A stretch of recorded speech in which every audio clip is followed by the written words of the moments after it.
Buenos días. Pues muy buenos días a todos ustedes. Vamos a dar inicio a nuestra ponencia de la sesión general del día de hoy.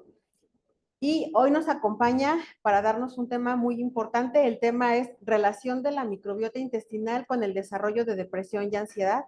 Un tema muy interesante, es algo, ya lo comentaba con nuestra ponente ahorita antes de dar inicio, es un tema relativamente nuevo y nos va a dar información muy interesante al respecto. Nuestra ponente es la licenciada en psicología Andrea Tinajero Lacutier. Ella es egresada de la licenciatura en psicología de la Universidad Vasco de Quiroga de aquí de Morelia. Actualmente está cursando la maestría en psicoterapia humanista también por la Universidad Vasco de Quiroga y profesionalmente se dedica a la consulta privada aquí en la ciudad de Morelia. Pues démosle un fuerte aplauso de bienvenida y le cedo el micrófono a la licenciada.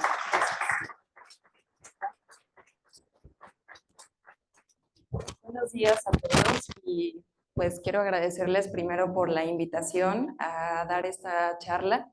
Pues como les acaban de comentar, es un tema reciente y espero que sea de su agrado. Es justamente un tema en el que pensé en fusionar un poquito pues las áreas de la salud a las que todos pertenecemos. Y bueno, antes de iniciar con esta charla, quisiera pues dedicar esta ponencia a mi mamá, a la doctora Mariluz Lacouture.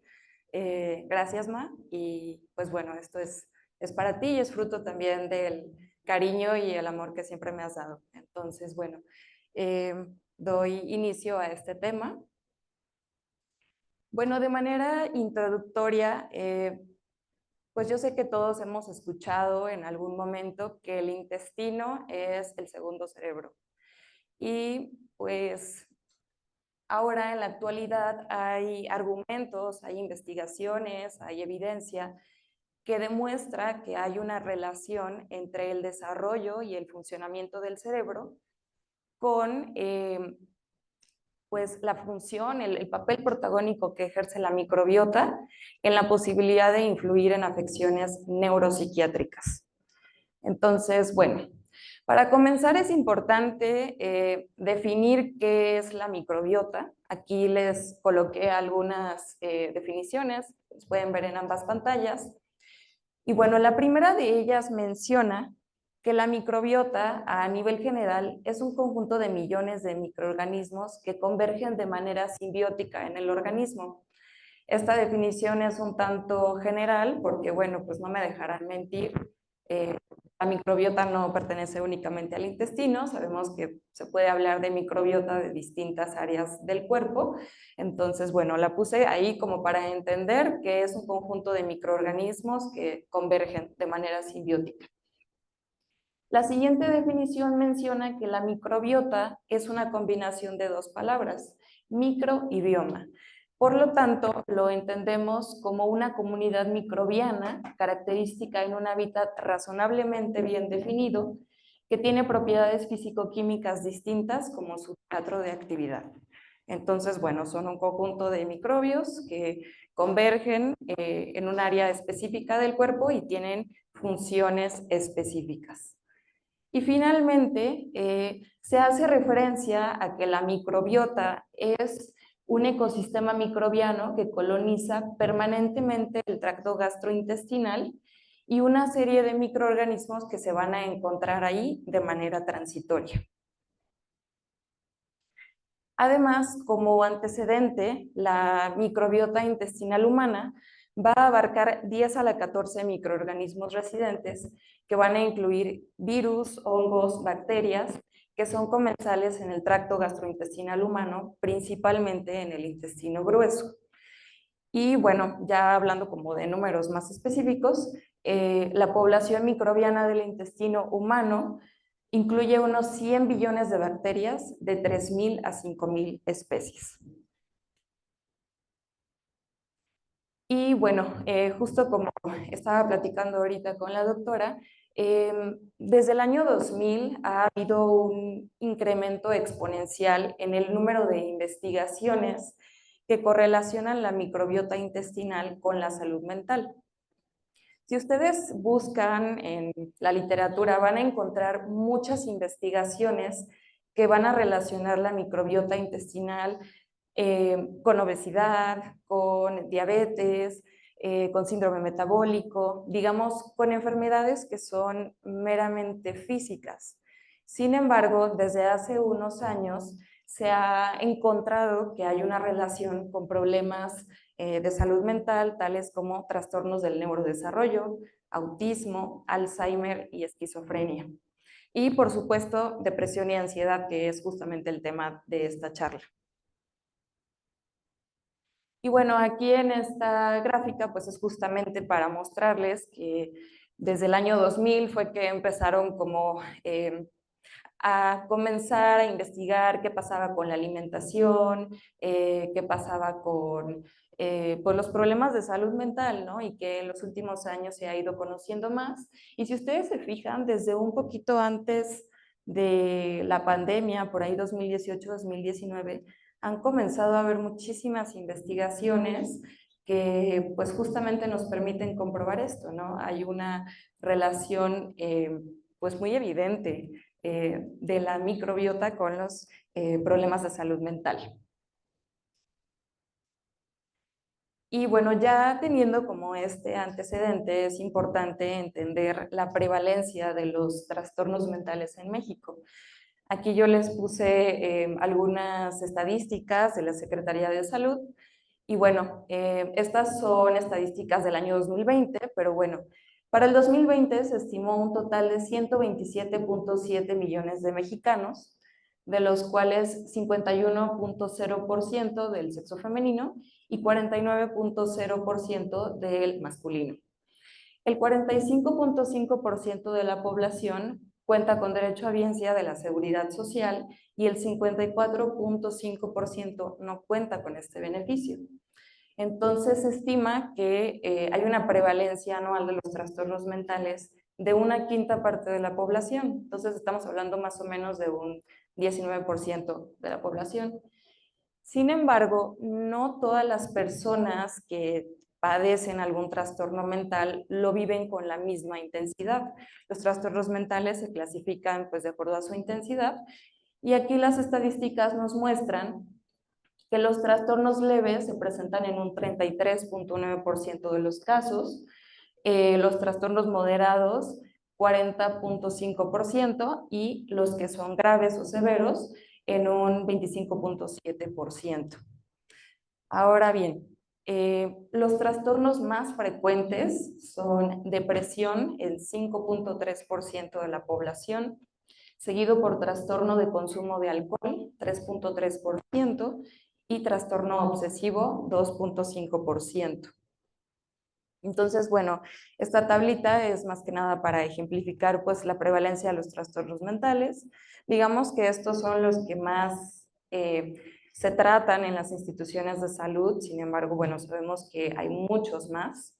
Aquí está la prevalencia y como les decía, en un total, 19.9% de la población. Solamente tomar en cuenta que estas son las personas que han acudido a una institución de salud y han recibido un diagnóstico. Ahora imagínense ustedes todas las personas que pues nunca se han acercado a una institución de salud y seguramente tienen algún problema de salud mental.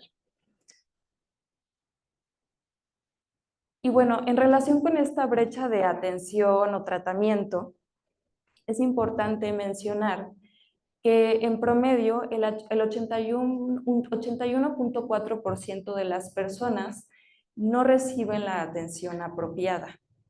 Y las personas con trastorno de ansiedad son quienes presentan la mayor brecha con un 85.9%, seguido de 83.7% en fobia social, 76.6% en abuso de alcohol, 73.9% depresión, 73.6% trastorno maníaco y con la menor brecha 70.1% trastorno de pánico. Y justo aquí les puse esta gráfica donde ustedes pueden ver pues el porcentaje de casos que son atendidos y el porcentaje de casos que no son atendidos. Entonces, bueno, aquí creo que la gráfica nos deja como bastante información de que, bueno, hay muchas personas que sí reciben un diagnóstico, que tienen algún problema de salud mental, pero que quizá la atención que reciben o el seguimiento pues no es el adecuado. Y son grandes porcentajes. Pero bueno, pasando a un siguiente tema muy importante de esta conferencia es pues explicarles que existe el eje microbiota intestino-cerebro, que es justamente la vía como se comunican el cerebro, el intestino y estos millones de microorganismos que tenemos en el intestino y que pues, digo, recientemente podemos decir que es como un segundo cerebro. Entonces, bueno, este eje incluye la microbiota intestinal, el sistema nervioso entérico, el sistema nervioso autónomo, el sistema neuroendocrino, sistema neuroinmune y sistema nervioso central. Entonces, bueno, es un eje que es muy completo, es complejo también, y pues ahorita voy a ir explicándoles un poquito de qué se trata. Este eje tiene diferentes vías de comunicación entre el cerebro y el intestino. La primera de ellas es a través del nervio vago y de hecho pues se ejemplifica muy bien aquí en color amarillo, justo el nervio vago. Bueno, los que sean médicos pues seguramente serán expertos en este tema, ¿no? De los pares craneales. Nada más lo mencionaré de una manera muy pues rápida, breve. Es el 10º par craneal y bueno, parte del bulbo raquídeo, atraviesa el agujero yugular, desciende hasta el tórax, atravesando distintos nervios, venas y arterias. Y bueno, este nervio vago va a interactuar especialmente con el sistema inmune y el sistema nervioso central, además de que cumple con algunas funciones motoras y funciones sensoriales. La segunda vía de comunicación es a través de las neurohormonas. ¿Cuáles son? Serotonina, dopamina, GABA, epinefrina, entre otras. Y bueno, estas neurohormonas se liberan desde las células neuroendocrinas del intestino y van a actuar ya sea de manera directa o indirecta en la modulación del comportamiento. Y bueno, aquí les puse un dato que a mí me gustaría que se lo llevaran y que me parece que es impresionante, y es que el 90% de la serotonina que producimos se produce en el intestino y justamente se ve regulada por la microbiota. No sé ustedes, pero por lo menos los que no estudiamos medicina y que pues nada más vimos en la carrera como que la serotonina es un neurotransmisor importante, pensábamos que todo se producía en el cerebro y ya. Pero es fascinante entender que el 90% en realidad se produce en el intestino y está regulada por la microbiota, es decir, por el tipo de bacterias que tenemos, van a definir si esto se da de una manera correcta o no. Y bueno, la serotonina es generada por las células enterocromafines en el intestino, pero no va a atravesar la barrera hematoencefálica. Entonces sí tenemos como ese montón de serotonina en el intestino, pero no va a atravesar la barrera hematoencefálica, se va a quedar ahí. Entonces estamos hablando de que hay una interconexión indirecta entre la serotonina que se produce en el intestino y la que se produce en el cerebro. Entonces, se necesita de un precursor, que en este caso es el triptófano, para que se dé la síntesis de la serotonina central. Y este precursor, el triptófano, lo adquirimos justamente de la dieta. Y es aquí donde la alimentación tiene un papel muy importante. Si nosotros tenemos una alimentación balanceada que es rica en productos de origen animal, lácteos, algunas semillas, legumbres, pues podemos tener como suficientes niveles de triptófano que justamente pues proviene de estos alimentos para que se pueda dar esta síntesis de serotonina en el sistema nervioso central y así poder ayudar pues a la regulación de nuestro estado de ánimo y pues a las distintas funciones que tiene la serotonina. La siguiente neurohormona es la dopamina. pues es el neurotransmisor catecolamínérgico más importante del sistema nervioso central en los mamíferos. Va a participar en la regulación de la conducta motora, también participa en la emotividad y en la afectividad, y pues bueno, también hay una comunicación neuroendocrina. El siguiente es el ácido gamma aminobutírico, y bueno, la microbiota va a intervenir en la liberación de GABA. Y esta pues, liberación se produce gracias a algunas bacterias que van a facilitar su transformación en GABA. Asimismo, esta neurohormona pues, juega un papel importante en la modulación del comportamiento, y también va a actuar como un neurotransmisor inhibidor. Y bueno, la tercera vía son los ácidos grasos de cadena corta. Y aquí también es importante mencionar pues, la relevancia de la alimentación. La microbiota intestinal va a participar en la hidrólisis de los distintos ácidos grasos de cadena corta que conocemos: propionato, butirato y acetato. Y bueno, ¿qué hacen estos ácidos grasos en el cuerpo? Pues funcionan como un almacén de energía, nos van a ayudar a mantener en buen estado la barrera hematoencefálica, y además que son producidos en el intestino, estos sí atraviesan la barrera hematoencefálica y van a llegar al hipotálamo, donde van a regular los niveles de GABA y glutamato. Entonces, aquí es donde vuelvo a recalcar como que la alimentación tiene un papel muy importante en que todos estos procesos se puedan realizar de una manera adecuada, ya que estaríamos poblando nuestra microbiota pues con las bacterias que necesita. Y la siguiente vía de comunicación es el sistema inmune. Cuando nosotros comemos algo que nos hace daño o consumimos algún medicamento al cual generamos algún rechazo, existen una secuencia de moléculas que ustedes seguramente ya conocen este tema, que son patrones moleculares asociados a patógenos. Entonces, cuando el cuerpo identifica un patógeno, pues van a ser reconocidos por distintos receptores que tenemos en el intestino, y van a activar las células del sistema inmune, principalmente las del sistema innato, los macrófagos, neutrófilos, células dendríticas, y pues van a actuar para defender pues al organismo de un agente extraño, ¿no?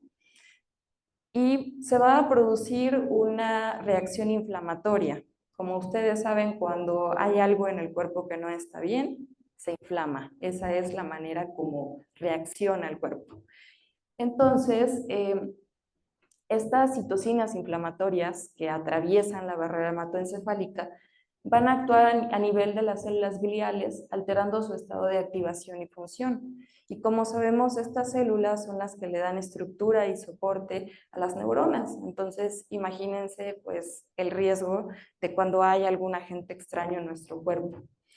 Y bueno, además actúan sobre los receptores de diferentes nervios aferentes, y puede como provocar alteraciones de las señales desde el tubo digestivo hasta el sistema nervioso central. Todo esto cuando hay algún patógeno en nuestro cuerpo.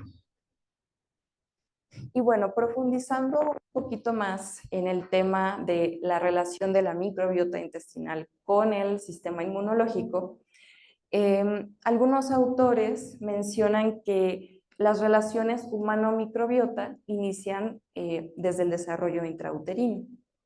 Y bueno, se ha reportado la presencia de ADN en el líquido amniótico de mujeres que están sanas y tienen un embarazo a término.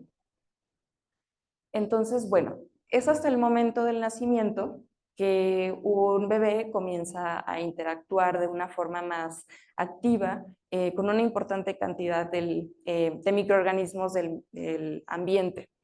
Estos microorganismos se establecen en los epitelios del bebé en los primeros 5 minutos de vida, y a esto le llamamos la primera microbiota neonatal. Y pues su composición va a depender de la vía de nacimiento. Cuando un bebé nace por parto natural, las bacterias se van a establecer en sus vías respiratorias, en el tracto gastrointestinal y en la piel, Y estas bacterias van a provenir del canal vaginal de la mamá. Y bueno, ahí hay algunos ejemplos de los grupos bacterianos a los que tendría un bebé que nace por parto natural. Cuando el parto es por vía cesárea, los epitelios del recién nacido van a tener bacterias que son propias de la piel y la mucosa de su madre. Entonces, si ustedes se fijan, la verdad es que sí hay un cambio muy significativo cuando pues alguien nace por parto natural y por cesárea. Entonces, hay por ahí algunos pues estudios que mencionan que los niños que nacen por cesárea como que tienen más tendencia a enfermarse, pero bueno, yo se los dejo al criterio de ustedes. Simplemente que sí cambia como la población de bacterias que tenemos en estos 5 primeros minutos de vida. Y bueno, la madre va a ser el origen de la carga antigénica que el recién nacido pues necesite para tener protección y pues se pueda regular su sistema inmunológico, y esto se va a dar a través de la lactancia materna, que pues bueno, todos ustedes saben que es un proceso muy importante en los primeros meses de vida. Y bueno, a medida que vamos creciendo, vamos a empezar a interactuar de una forma más activa con el medio exterior y con otras personas ajenas a nuestra mamá.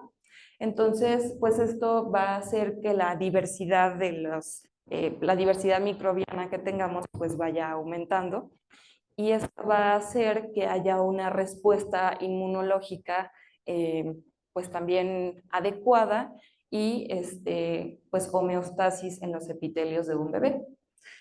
Aquí es importante mencionar que la microbiota es única en cada persona. Todos interactuamos de una manera distinta con el medio ambiente, y además lo que va a hacer que la microbiota de cada persona sea única es que también influye la dieta que llevamos. Todos aquí tenemos una dieta distinta. Todos aquí pues crecimos en un entorno distinto, a lo mejor en condiciones de higiene distintas. Algunos pues consumen, hay personas que consumen antibióticos de una manera prolongada o consumen alcohol o alguna otra sustancia, y todo esto va a alterar la microbiota. Sin embargo, empieza con esta manera de interactuar con el medio exterior. Y bueno, ahora sí voy a profundizar un poco en el tema de depresión, ya que sabemos un poquito de la microbiota y de cómo se comunica el intestino con el cerebro. Pues es importante entender que una de las correlaciones que se ha encontrado es con la depresión. Y pues aquí les puse pues un número que a mí me llama la atención. Dice que a escala mundial aproximadamente 280 millones de personas tienen depresión, y pues yo los invito a que ustedes analicen y piensen si se les hace poquito, se les hace mucho.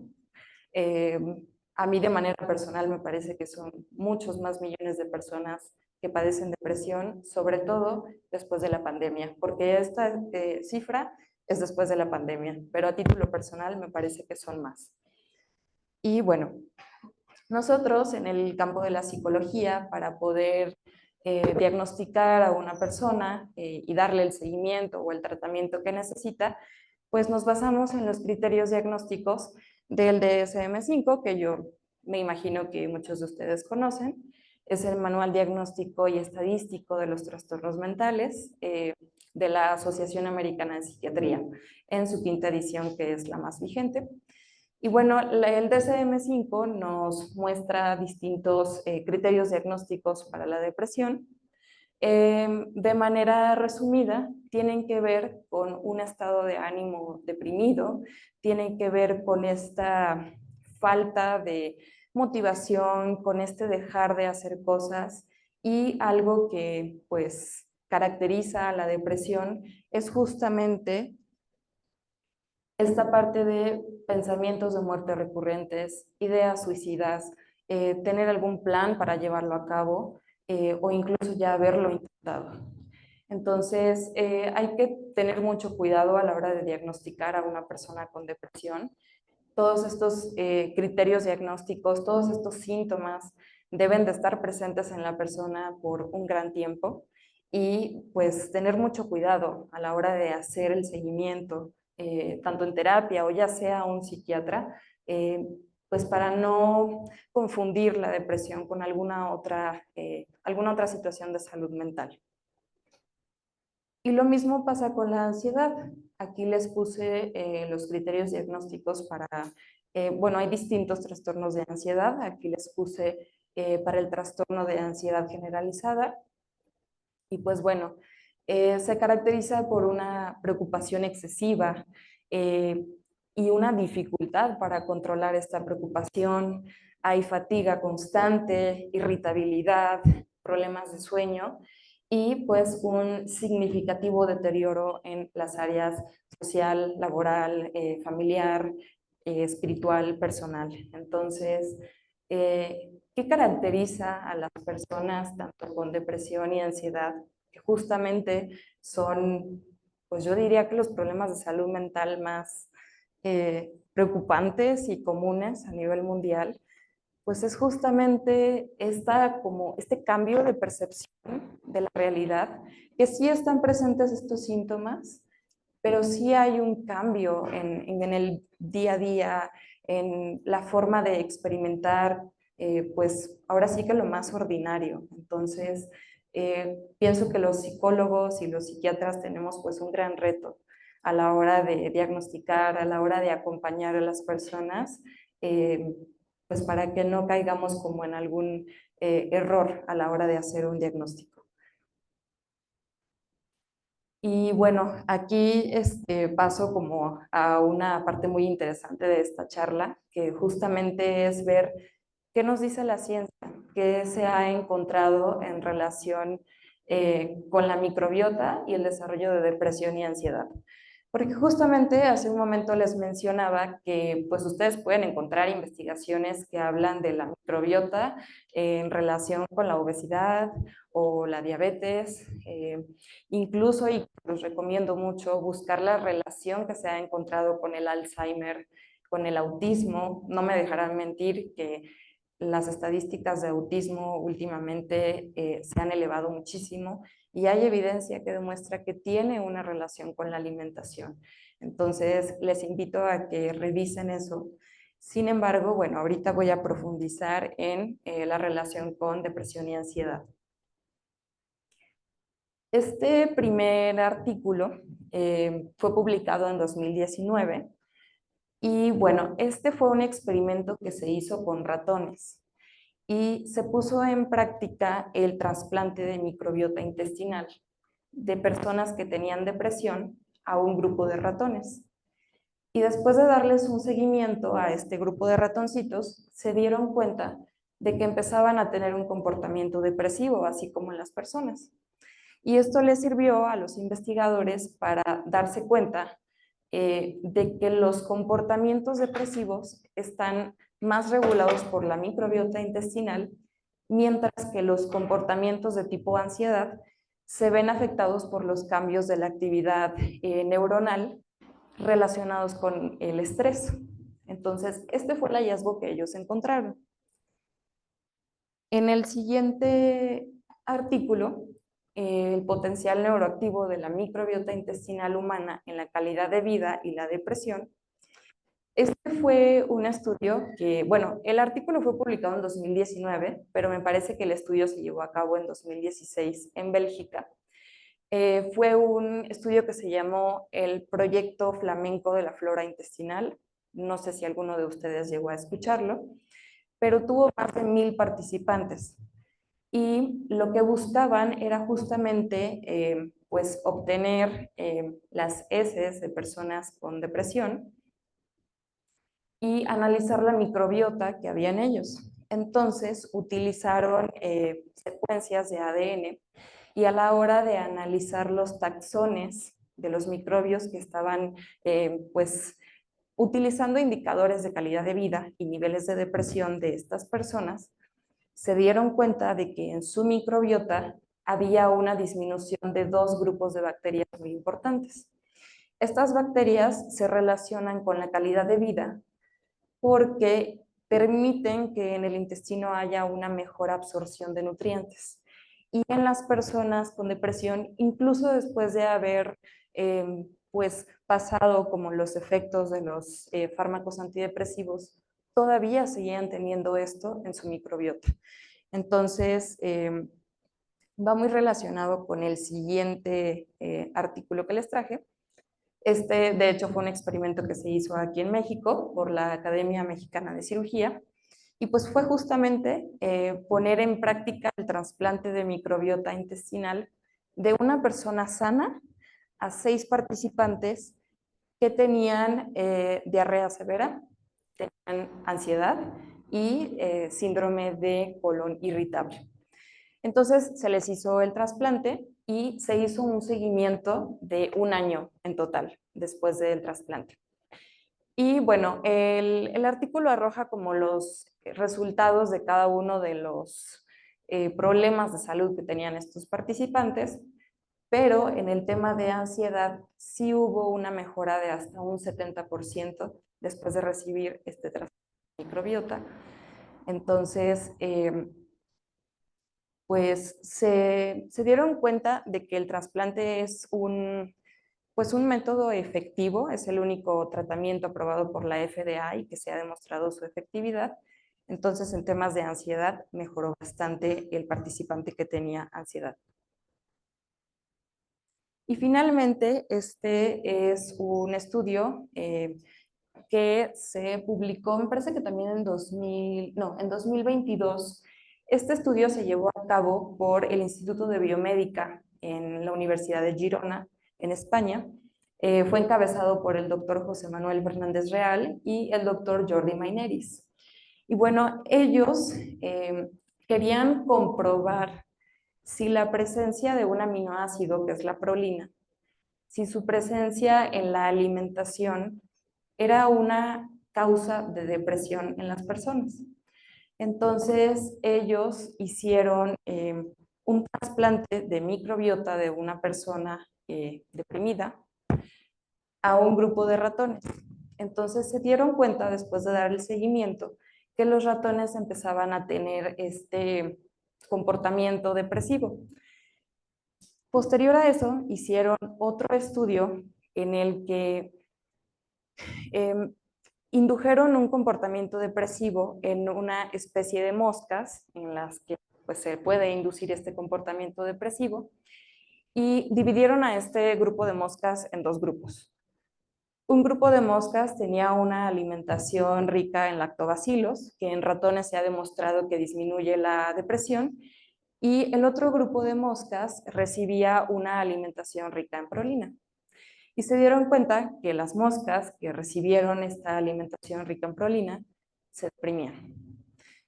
Y después de obtener este resultado, hicieron otro estudio donde tenían un grupo de moscas que fueron modificadas genéticamente, y lo que hicieron fue como bloquear estos canales que llevaban o que comunicaban la prolina al sistema nervioso central, y se dieron cuenta de que estas moscas fueron más resilientes a la depresión. Entonces pudieron comprobar por primera vez que este aminoácido pues tiene una relación con la depresión. Y pues ahora sí que para cerrar un poquito el tema de la evidencia científica que les traje, lo que tienen en común estos estudios que se hicieron, que si ustedes se fijan son pues relativamente recientes, es que pues abrieron la puerta como para pensar en diferentes tratamientos para la depresión y la ansiedad basados en la dieta, porque pues tenemos mucho esta costumbre, se podría decir, de trabajar la depresión pues en terapia, con tratamientos farmacológicos cuando es necesario. Sin embargo, pues la ciencia también ha planteado que hay una relación estrecha y muy importante con la alimentación. Y pues me imagino que muchos de ustedes han escuchado la importancia de la ingesta de probióticos en sus múltiples presentaciones, pero que gran importancia y un efecto muy positivo en el cuerpo, siempre y cuando pues sepamos qué tipo de probióticos tomar y sean como administrados por un médico o un nutriólogo. Pero justamente eso nos ha demostrado la ciencia, que se pueden tratar enfermedades de salud mental con la alimentación. Y justamente eso me lleva a platicarles del término psicobiótico. No sé si aquí hayan nutriólogos o algo que hayan escuchado el término psicobiótico. Eh, bueno, este término fue pues introducido en el 2013 por un grupo de investigadores del Centro Farmacéutico Alimentario de Cork y pues se define como un organismo vivo que cuando se ingiere en cantidades adecuadas pues va a producir un beneficio para la salud de los pacientes que padecen enfermedades neuropsiquiátricas. Y aquí pues menciono como ya de manera más específica que son lactobacilos, bifidobacterias, lactococcus y streptococcus, que son pues los probióticos que se ha encontrado que tienen un gran beneficio para pues las personas que ya están diagnosticadas con un problema de salud mental. Entonces, bueno, voy a ir haciendo el cierre de esta plática. Paso a la conclusión. Y pues bueno, justamente con toda la información que les acabo de platicar, yo desde la psicología, que es el área que me toca, me sentí muy atraída por este tema porque pienso que cuando estamos en la licenciatura, aquí en su área de la salud, de repente nos enseñan a ver a la persona desde un punto de vista muy fragmentado. Es decir, o nada más te enfocas en el área física, o nada más en el área de la salud mental, o nada más en su alimentación y que la persona cumpla como con los objetivos por los que llegó a consulta. Eh, pero muchas veces se nos olvida pensar que todo está conectado y ahorita lo pudieron ver. Está conectada la alimentación con las enfermedades físicas, con las enfermedades mentales. Y pues yo justamente les invito a que veamos a la persona y trabajemos desde un punto de vista integral. Todo está conectado. Y bueno, no sé si haya algún psicólogo aquí presente, pero bueno, me gustaría también comentar esta importancia de que como psicólogos podamos incluir en nuestra historia clínica, en el acompañamiento que damos a los pacientes, justamente ver, pues, qué está comiendo el paciente, cómo se ha alimentado en los últimos 6 meses, si consume alguna sustancia, si ha consumido antibióticos por un tiempo prolongado, porque justamente esto va a impactar en cómo se siente. Como ustedes saben, bueno, los psicólogos no podemos recetar ningún fármaco o algo así, pero sí podemos informarnos en que la alimentación pues sí va a impactar mucho en el acompañamiento que demos, que los fármacos pues digo, cumplen con una función, pero también pueden afectar otras cosas. Entonces, poder informarnos, poder tener esta formación, si bien no somos nutriólogos o no somos médicos, pues sí poder tener este conocimiento de que todo está conectado. Y para los demás, que sean médicos, que sean nutriólogos, enfermeras, químicos, pues les invito justamente a esto, a estar constantemente informándose, porque hay temas muy interesantes y espero que este haya sido uno de ellos. Y pues les dejo con esta diapositiva también. Y pues ya, de mi parte es todo.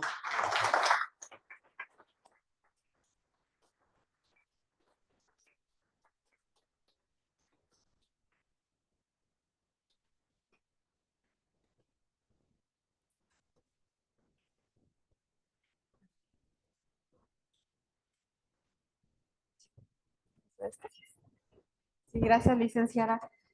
Un tema sumamente interesante por lo reciente y por todo el impacto que tiene todo de manera integral en todos los aspectos. Antes de otro comentario mío, ¿hay alguien aquí en el público que quisiera hacer algún comentario, alguna pregunta a nuestra ponente?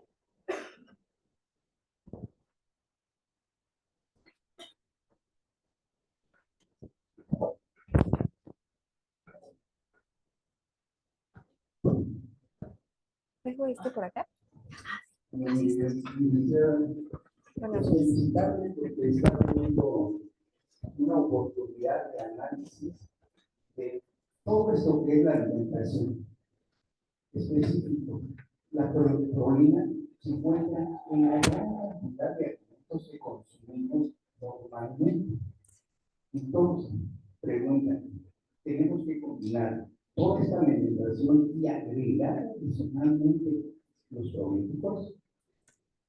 Sí, justamente hay muchos estudios que demuestran que para tener un mejor equilibrio en la microbiota es justamente tener una gran diversidad de alimentos. Justamente la disbiosis, que es el desequilibrio, se presenta cuando nos limitamos a comer casi siempre de lo mismo. Entonces, lo que he escuchado que se recomienda en esta evidencia científica es tener una gran diversidad pues en la alimentación, justamente para que la alimentación no sea rica en este aminoácido o tengamos como una mayor producción de un grupo específico de bacterias, sino que haya una gran variedad. Sí, gracias. Les decía esto porque nos encontramos en la carne de ternera, pollo, cerdo, pavo, pescado, sardina, mero, salmón, atún, lácteos, huevos, hortalizas, incluso vegetales como la frutilla, guisantes, zanahorias. Entonces, ¿qué vamos a hacer con esto? Y entonces, ¿tenemos que tomar puros probióticos o solamente un alimento un día al otro? Qué bueno, les decía yo, la oportunidad de que estemos analizando. ¿Por qué? Otra de las situaciones que está sucediendo, por ser un aminoácido, se están vendiendo los productos como nutrimentos para los deportistas. Entonces, ¿qué se está provocando en estas personas en unos próximos años? Una gran alteración metabólica que probablemente puede llevar a enfermedades crónicas. Esa era mi aportación. Gracias.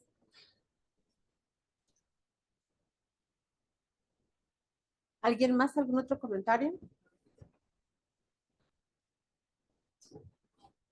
Igualmente quiero felicitarte por tu exposición.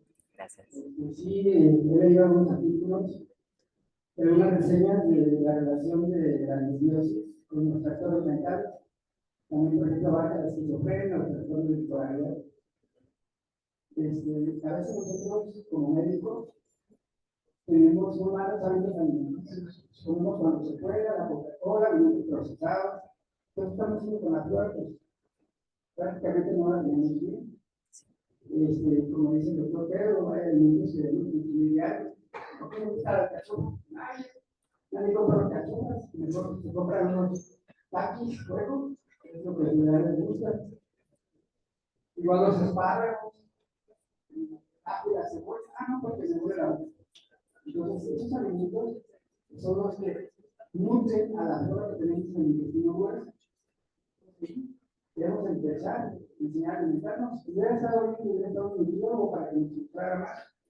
Yo no me lo he leído porque yo regresé en el nutrición, porque se relaciona con la nutrición. Entonces, nada más relacionar eso, si tuviéramos mejor hábitos alimenticios, no tendría tanto trastorno mental, porque si he visto, ahora que estoy manejando los pacientes en la terapia de electroconductiva, con la doctora Rodríguez, que es la psiquiatra que no me la tenemos que ver que si tienen malos hábitos alimenticios, los pacientes que tienen esquizofrenia, los pacientes que tienen trastorno de bipolaridad, los pacientes disociativos, no saben eso. Si te alimentas bien, pues no vas a tener ese tipo de trastorno, solamente sin enfermedades. Si un momento va a estar bien, te vas a tener una visita no diarrea. ¿Qué pasa cuando tenemos diarrea? Pues no tomamos probióticos. No, pues se me quite o puedo fármaco. Entonces, vamos a empezar a tomar probióticos para que se restituya la flora intestinal. Ese era mi comentario, te felicito por tu exposición. Muchísimas gracias. Sí, gracias. En pantallas, aquí hay unas preguntas, licenciada. ¿Todos deberíamos tomar probióticos y qué probiótico es el mejor? Ok, bueno, yo pienso que el tema de los probióticos tiene que ser siempre bajo supervisión médica, ya que hay personas que pueden hacer como algún rechazo, alguna intolerancia a los productos fermentados o a los probióticos que venden en cápsulas que normalmente los podemos encontrar. Entonces, sí hacerlo bajo una supervisión médica o con un nutriólogo y pues ver si no hay algún rechazo, justamente como les comento, y que un médico o un nutriólogo les indique cuáles son los tipos de probióticos más adecuados. Ahora sí que siempre hacerlo pues bajo esta supervisión de un profesional. Bueno, también la pregunta de arriba, no sé si podamos dejar un contacto en ¿Sí? los comentarios. Claro que sí. Muy bien. No sé si hay alguna otra pregunta. Y al final la licenciada nos deja los datos para claro quien que guste contactarla. Claro que sí. Bueno, pues, sí, licenciada. Preguntarle aquí a ellos si el uso de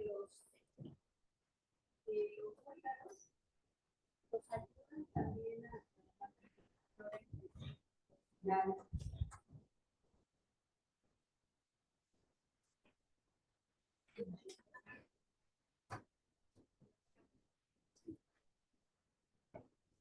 Pues sí, de hecho, ayuda a que se nombra como el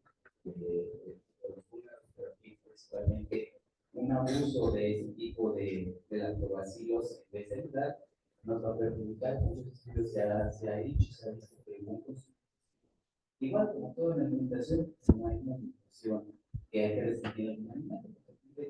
Pues son alimentos que ya cuando son malos, los vamos a clasificar como alimentos. Entonces aquí la cuestión es de tener en cuenta que el tipo de alimentación, el consumo y la frecuencia de esa alimentación es lo que nos va a ayudar a hacer esto. En este caso, el PIB nos puede ayudar, sí, pero se ha recomendado que máximo 2 veces a la semana. ¿Por qué? Porque desde eso nos va a empezar a ayudar mucho la fermentación. Y en ese caso nos van a tener consecuencias peores, como inflamación, gases y todo eso. Para eso no lo recomendamos mucho. Pero con algunas moderaciones que a fin de cuentas ganan. Entonces, ok, vamos a modificarlos, pero en el sentido de cómo ustedes están tomando su vida, a lo mejor están usando más con este llamado comité azul, ¿no? Nosotros decimos que es un porcentaje que tiene demasiado azúcar. Entonces, se ha visto que sí, son muy pocos los que llega de los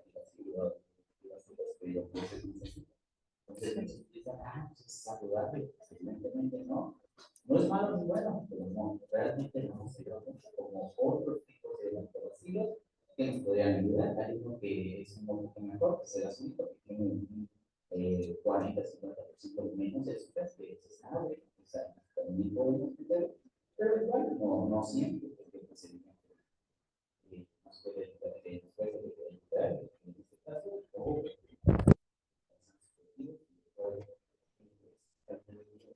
entonces se tienen que comunicar de acuerdo a sus a ver si que sus estilos de vida.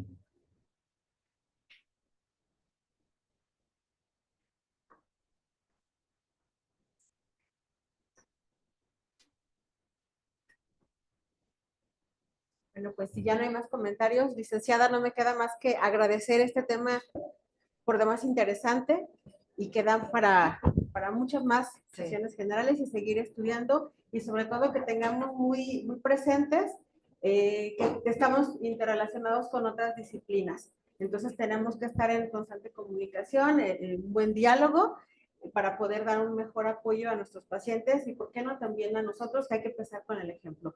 Licenciada, hago entrega de su constancia por participación en esta sesión general. Muchas gracias.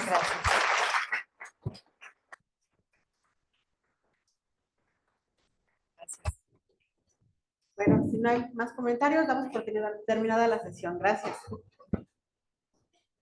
Ese es el... Sí, gracias. Ay, Pues da para mucho.